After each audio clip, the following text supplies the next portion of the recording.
ஜனநாயக முற்போக்கு கூட்டணியுடைய வேட்பாளராக, திராவிட முன்னேற்ற கழகத்தினுடைய வேட்பாளராக, பெரம்பலூர் பாராளுமன்ற தொகுதியில் நான் வேட்பாளராக நிறுத்தப்பட்டிருக்கிறேன்.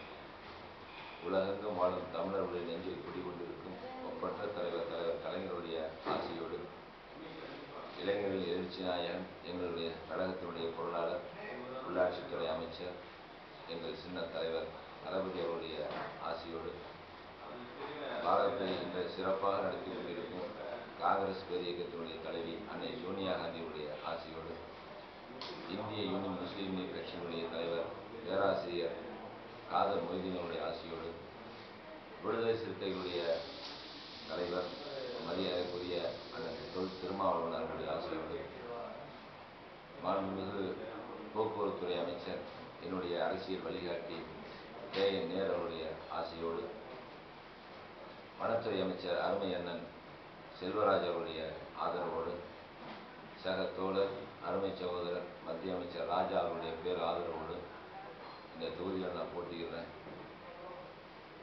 இந்த நிகழ்ச்சியை, இந்த பேட்டியை பார்க்குற ஒவ்வொரு தமிழ் நெஞ்சங்களும், தமிழ் உள்ளங்களும், என்னை நேசிக்கிற அவ்வளோ பேரும் எந்த ஊரில் எந்த நாட்டில் இருந்தாலும் அதை பற்றி நீங்கள் கவலைப்பட வேண்டியதில்லை.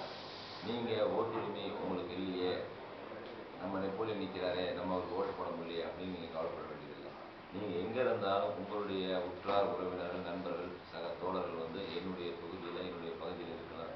அவங்களுக்காக நீங்கள் கொஞ்சம் சிரத்தை எடுத்து ஃபோன் பண்ணியோ இல்லை தபால் மூலியமோ இமெயில் மூலியமோ சொல்லி எனக்கு வாக்களிக்க, அதுவும் உதயசூரியனில் கலைஞருக்காக, நெப்போலியனுக்காக, தளபதிக்காக, கலைஞர் செய்த சாதனைகளுக்காக, காங்கிரஸ் ஆட்சி அமைய வேண்டும் என்பதற்காக, இந்த நாடு நல்லா இருக்கணும், மதச்சார்பற்ற ஒரு நல்ல ஆட்சி அமைய வேண்டும் என்ற நல்ல நோக்கத்தோடு உங்களுடைய உறவினர்களோ உங்களுடைய ஓட்டுகளையும் உதயசூரியனில் வாக்களித்து என்னை பெரிய ஆதரவு கொடுத்து அதிக வாக்குகள் வித்தியாசத்தில் வெற்றி பெற செய்வதற்கு நீங்கள் பாடுபட வேண்டும்.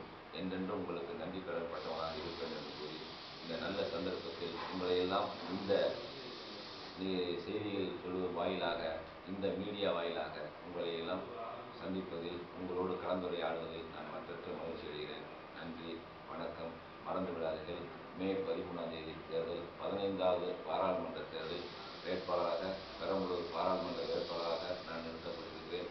உங்களுடைய வாக்குகள் மூலியமாக, நான் அதிக வாக்குகள் மூலியமாக வெற்றியடைந்து டெல்லிக்கு சென்று உங்களுடைய பகுதியின் ஒருவராக, உங்கள் பிரதியாக இருந்து நான் உங்களுக்காக உழைப்பதற்கு